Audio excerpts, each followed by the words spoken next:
sinusunod mo yung nasa ng laman mo, yung pagnanais ng laman natin, sinusunod mo. At sa Biblia, again, sa biblical point of view, ito ay kasalanan. May kasalanan ka, Congressman Suntay, may kasalanan ka, Attorney Topacio, sa lahat ng mga sinabi ninyo sa social media.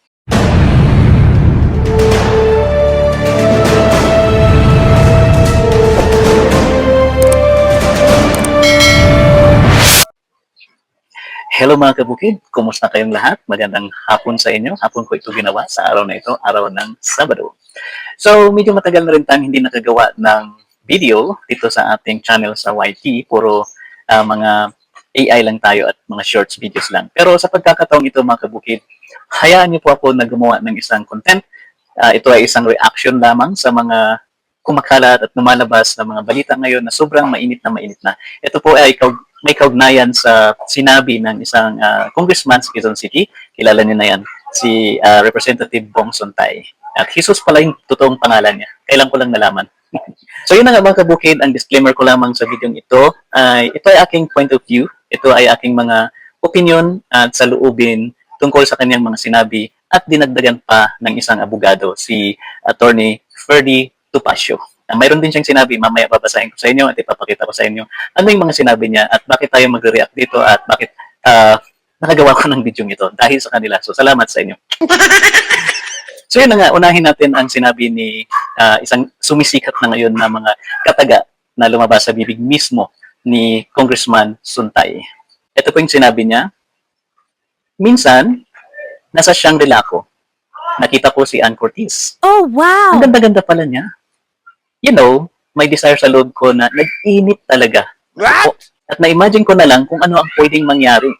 Pero syempre, hanggang imagination lang yun.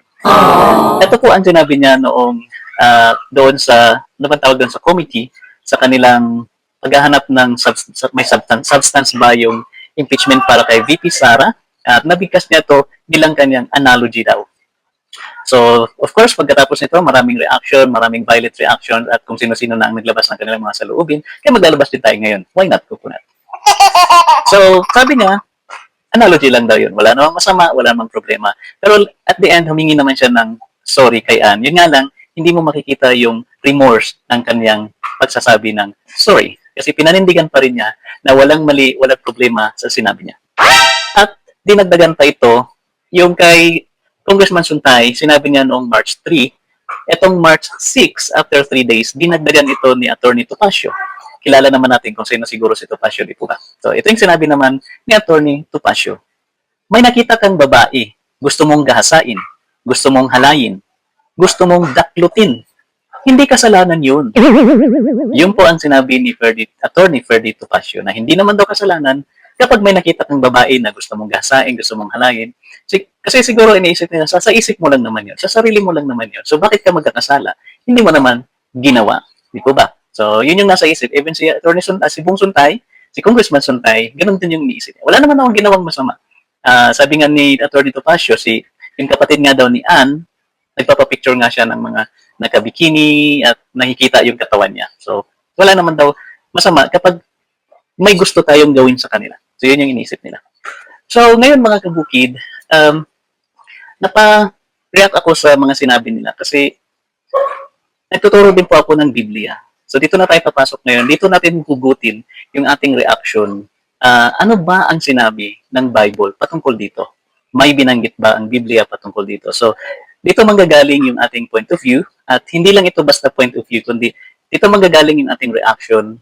Yung basis natin is ano ang sinasabi ng salita ng Diyos. So, wala tayong ibang pagbabasihan, kundi yung sinabi ng salita ng Diyos. So, unang-una, ang sabi niya sa Matthew chapter 25, verse 28, sa Tagalog version po tayo, para magkaunawaan po tayo. So, sabi niya, datapwat sinasabi ko sa inyo na ang bawat tumingin sa isang babae na taglay ang masamang hangad ay nagkakasala.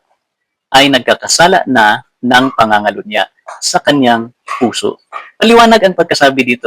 Ang Panginoong Hesus mismo ang nagsabi na kapag mayroon kang masamang hangarin, kapag tumingin ka sa isang babae na may masamang hangarin, ay nagkakasala ka na ng pangangalunya. So, pwede ka nang, in a spiritual realm, pwede ka nang kasuhan ng pangangalunya. Kasi tinitignan mo yung isang babae ng masama. Yung sa isip mo, sa imahinasyon mo, ginahasa mo na siya. Kagaya ng ang sinabi ni Atty. Topacio, gusto mong gahasain, gusto mong halayin, gusto mong daklutin. Much more yung mga ganong bagay, di ba? Mas worse itong mga salitang ginamit ni Atty. Topacio kaysa kay Congressman Suntay. Kay Congressman Suntay, sabi lang niya, nag-iinit siya, mayroon siyang nai-imagine kung anong pwedeng mangyari. So, of course, lalaki siya, lalaki tayo, alam natin yan kung anong feeling, anong nararamdaman. Pero, iba kasi siya, si Bong Suntay, maraming mga komento na, argumento na hindi naman dapat niya sinabi at meron naman kasabi, wala nang problema doon kasi lalaki siya. At analogy nga lang daw niya yun. Pero as a congressman, hindi ko talaga dapat sinasabi yun. Sa loob ng isang hearing or committee, kasama ng mga professionals, kasama ng mga congresswoman or congressman doon. Yun nga, dahil ngayon ay buwan ng mga kababaihan daw, so marami talaga ang nagre-react sa mga sinabi nila.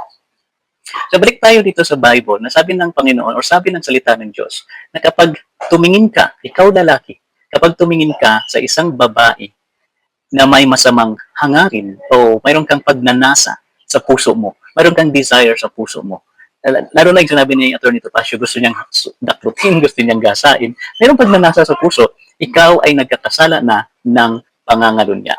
Napaka bigat ng kaso na ipapataw sa iyo sa biblical point of view na papatawan ka na ng pangangalunya. So ano bang kaso sa atin dito sa batas natin?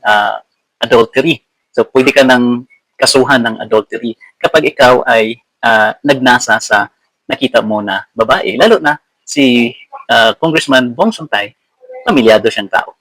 I believe ganun din naman si Atty. Topacio. Hindi ko siya masyadong kilala. Pamilyado naman siguro sila kasi may edad naman na sila. May asawa naman sila at mayroon din silang mga anak. So, kapag ganun yung nasa isip at puso nila na nadidevelop doon sa puso at isip nila yung desire sa isang babae na nakita nila, pwede na silang kasuhan ng adultery. Again, ito po ay sa mundo ng spiritual, sa biblical point of view, na pwede na siyang kasuhan ng adultery. Of course, sa batas natin, hindi pa kasi wala pa naman ginagawang aksyon. Diba? Mayroon nga tayong kasabihan na you are innocent or innocent unless proven guilty. So, kailangan pa yan ng due process para mapatunayan na ikaw nga ay nag-adultery. Pero dito sa biblical point of view, nagkasala ka na ng pangangalunya. So, mayroon ng kasalanan. May kasalanan ka na. Kasi lumalabas, sinasabi nila na walang kasalanan kasi analogy lang ni Bong Suntay yun, ni Congressman Suntay at dinugtungan pa ni Topacio. Hindi raw yun masama, hindi siya makasalanan. Ulitin ko, sa point of view ng Biblia, nagkasala ka na. May kasalanan ka na. So, ito ang tinatawag sa Bible na lust or yung pita ng laman, yung pagnanasa natin sa ibang tao o lalo na sa kababaihan. At sinabi pa uli dito sa Romans 13:14, ang sabi ng Roma, chapter 13, verse 14, ang Panginoong Hesukristo ang paghariin ninyo sa inyong buhay at huwag din yung sundin ang mga hilig ng laman. So, kapag naghahari sa puso natin si ang Panginoong Hesukristo, may iwasan natin yan yung pagsunod sa layaw ng laman o sa hilig ng laman natin. Kasi normal na sa tao yung magkaroon ng pagdanasa. Kaya winawarningan tayo ng Panginoon na kailangan maisapamuhay natin yung buhay ni Jesucristo na matuwid, mabuting tao nung nasa lupa pa siya upang maiwasan natin yung paghahangad ng ating o pagsunod sa ating laman. At dugtungan pa natin sa 1 John chapter 2 verse 16 ang sabi ng Bible, sapagkat ang lahat ng makamundong bagay, ang masasamang hilig ng laman, ang pagnanasa sa mga nakikita ng mata, at ang anumang pagmamayabang sa buhay ay hindi nagmumula sa Ama, kundi sa mundo. So, itong mga kaisipan ni Congressman Suntay, ni Atty. Topacio, ito ay hindi kaisipan na nagmumula sa Ama. Ito ay kaisipan na nagmumula sa mundo. Ibig sabihin, ito ang makamundong kaisipan. Ito ang makamundong pagnanasa. Sinusunod mo yung nasa ng laman mo, yung pagnanais ng laman natin, sinusunod mo. At sa Biblia, again, sa biblical point of view, ito ay kasalanan. May kasalanan ka, Congressman Suntay, may kasalanan ka, Atty. Topacio, sa lahat ng mga sinabi ninyo sa social media. Yan lamang po ang ating gustong sabihin sa video ito. At nais kong iparating sa inyong lahat na tayo ay mamuhay ng naayon sa salita ng Diyos at pakilusin natin ang banal na espiritu sa ating mga puso at sundin natin ang ating mga nababasa at narinig galing sa Biblia. Maraming salamat mga kabukid. Magandang hapon sa inyong lahat.